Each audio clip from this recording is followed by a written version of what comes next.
Hai, nama gue Dita. Gue masih kelas 2 SMA dan tinggal di daerah Bogor. Umur gue 17 tahun.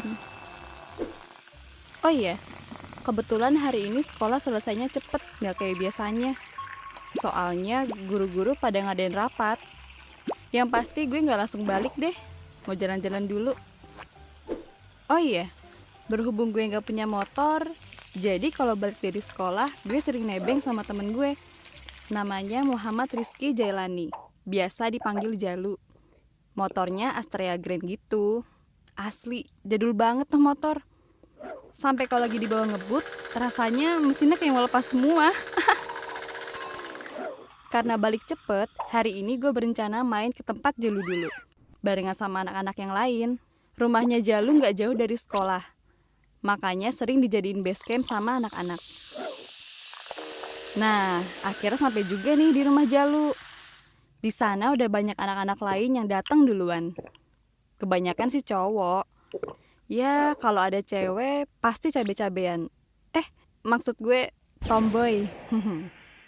Berhubung rumah Jalu kecil, jadi kita biasanya nongkrong di pos ronda di samping rumahnya. Di situ kita leluasa buat ngapain aja. Dari cerita guru genit, gebetan, ngomong jorok, mabar Free Fire, Mobile Legend, macem-macem deh. Saking asiknya nongkrong, pas gue lihat jam, udah jam 8 aja.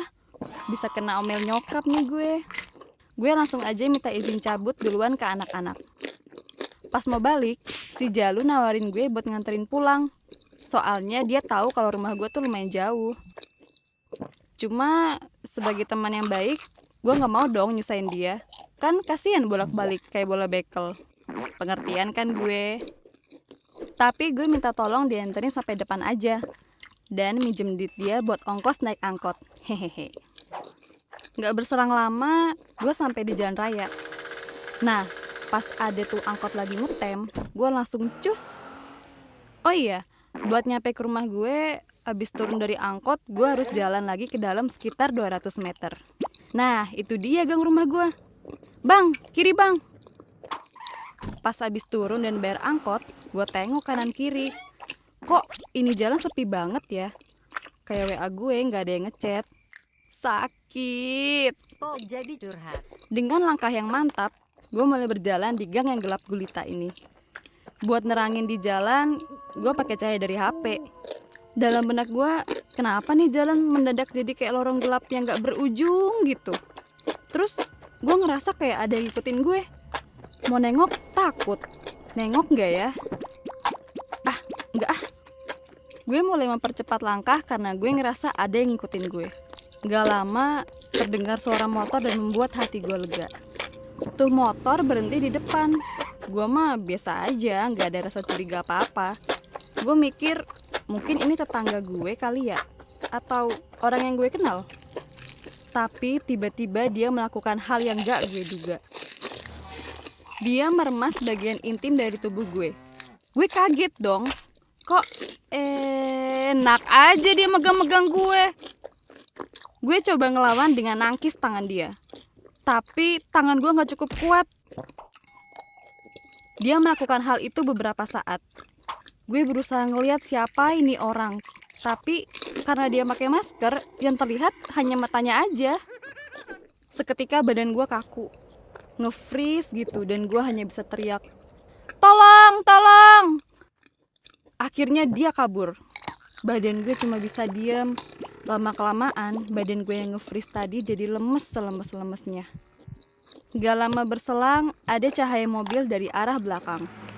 Dan mobil itu berhenti di depan gue yang lagi ketakutan. Ternyata itu Pak Guntur, tetangga depan rumah gue. Tanpa basa-basi, dia nganter gue pulang ke rumah. Sampai rumah gue dalam keadaan keringet dingin, lemes, semua campur aduk rasanya di situ. Ibu nungguin gue di depan rumah dengan muka cemas. Akhirnya langsung gue peluk ibu gue. Dia terlihat bingung kenapa gue meluk dia. Ibu berterima kasih ke Pak Guntur. Saat itu juga gue sambil nangis ceritain semuanya ke ibu dan Pak Guntur tentang apa yang udah gue alamin. Gue masih shock. Kok ada ya orang yang kelakuan bejat kayak gitu? Ibu buatin gue teh manis anget buat nenangin gue. Ibu bersyukur karena anaknya pulang dengan selamat. Malam itu juga, ibu lapor ke Pak RT dan polsek terdekat. Semenjak itu, lampu di gang dibenerin dan dipasangin CCTV. Kejadian ini gak bakal gue lupain. Gue anggap ini pelajaran dalam hidup gue untuk lebih berhati-hati.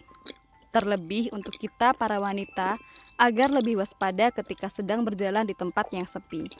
Usahain kalau malam jangan jalan sendirian, karena gue gak mau lu pada jadi korban pelecehan orang bejat kayak gue.